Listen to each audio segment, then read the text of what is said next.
Trauma affects more people than we realize, but what actually is trauma and why does it impact us so deeply?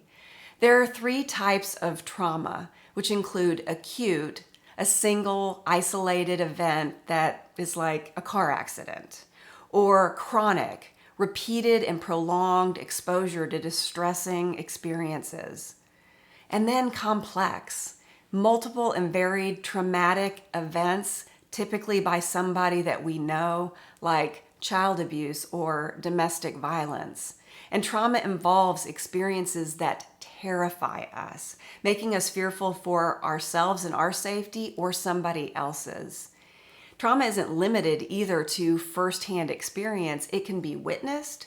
You can learn about something that happened to somebody you know, or it can happen because you were exposed to distressing details of traumatic events.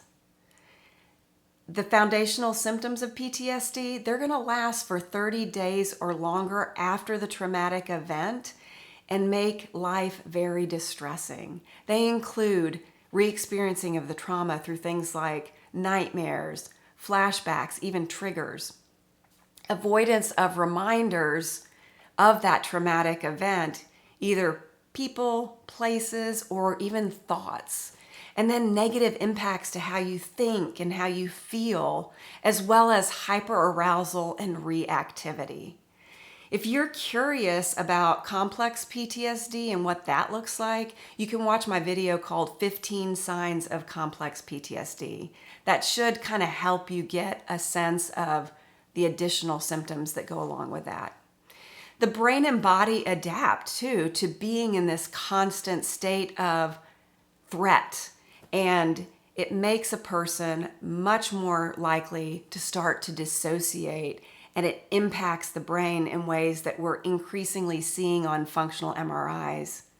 I think it's incredibly validating to those of us who have experienced a lot of these symptoms to know that there's actually a real physiological reason that those symptoms come up in the first place. They're seeing the changes on your brain.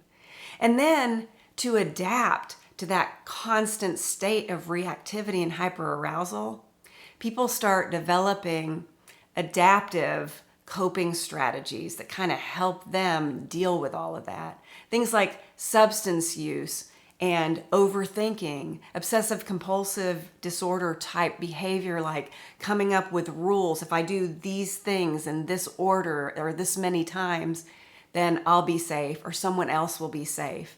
And then eating issues, either overeating or undereating, self-harming, people-pleasing, compulsive exercise. And then controlling behaviors and workaholism, social isolation.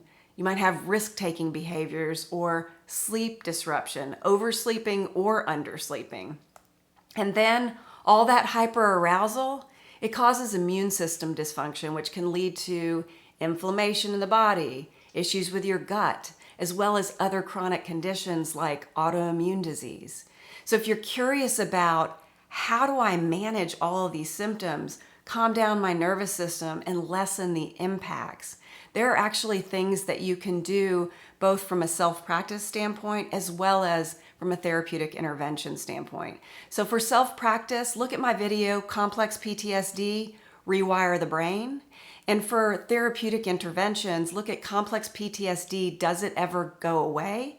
Or PTSD and CPTSD, 7 of the best treatments for therapeutic options. I think there is a ton to be said about how you can heal from complex PTSD.